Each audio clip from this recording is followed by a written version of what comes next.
चलो बुद्ध की ओर। बुद्ध और उनका धम्म।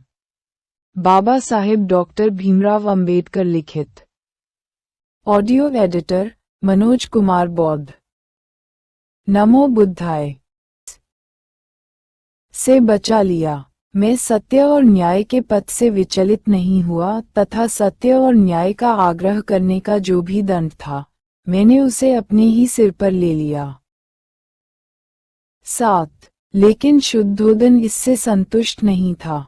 बोला, तुमने यह नहीं सोचा कि इससे हमारे सिर पर क्या बीतेगी? सिद्धार्थ ने उत्तर दिया, लेकिन इसी कारण से तो मैंने प्रव्रज्या लेना स्वीकार किया है। जरा सोचो तो सही, यदि शाक्यों ने सारे खेत जब्त करने की आज्ञा दे दी होती तो इसका क्या दुष्परिणाम हुआ होता? 8 लेकिन तुम्हारे बिना हम इन खेतों को रखकर क्या करेंगे? सारा परिवार ही शाक्य जनपद का परित्याग कर देश से बाहर क्यों न चल दे? शुद्धोदन बोला। 9 रोती हुई प्रजापति गौतमी भी सहमत थी। बोली, तुम हम सबको इस प्रकार छोड़कर अकेले कैसे जा सकते हो? 10 सिद्धार्थ ने सांत्वना दी, माँ, क्या तुमने हमेशा क्षत्राणी होने का दावा नहीं किया? क्या यह ऐसा ही नहीं है? तुम्हें वीरता का त्याग नहीं करना चाहिए। इस प्रकार दुखी होना तुम्हारे लिए अशोभनीय है। यदि मैं युद्ध भूमि में गया होता और वहां जाकर मर गया होता तो तुम क्या करती? क्या तब भी तुम इसी प्रकार दुखी हुई होती? 11 गौतमी बोली, नहीं, ये तो एक क्षत्रिय के योग्य होता। लेकिन अब तुम लोगों से दूर जंगल में जंगली जानवरों के साथ रहने जा रहे हो। हम यहाँ शांत कैसे रह सकते हैं? मैं यही कहती हूँ कि तुम हमें भी साथ ले चलो। 12 सिद्धार्थ ने प्रश्न किया, मैं तुम सबको कैसे साथ ले चल सकता हूँ? नंद केवल एक बच्चा है। मेरे पुत्र राहुल का अभी जन्म ही हुआ है। क्या तुम इन्हें छोड़कर मेरे साथ आ सकती हो?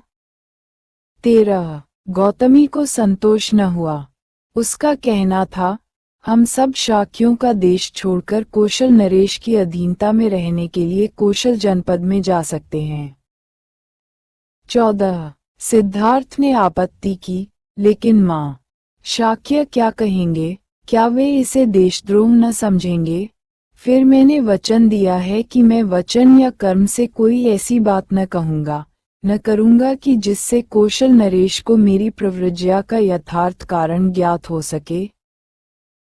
15 यह सही है कि मुझे अकेले जंगल में रहना होगा, लेकिन कोलियों के विरुद्ध लड़ाई में हिस्सा लेने और जंगल में रहने इन दोनों में से अधिक श्रेयस्कर क्या है?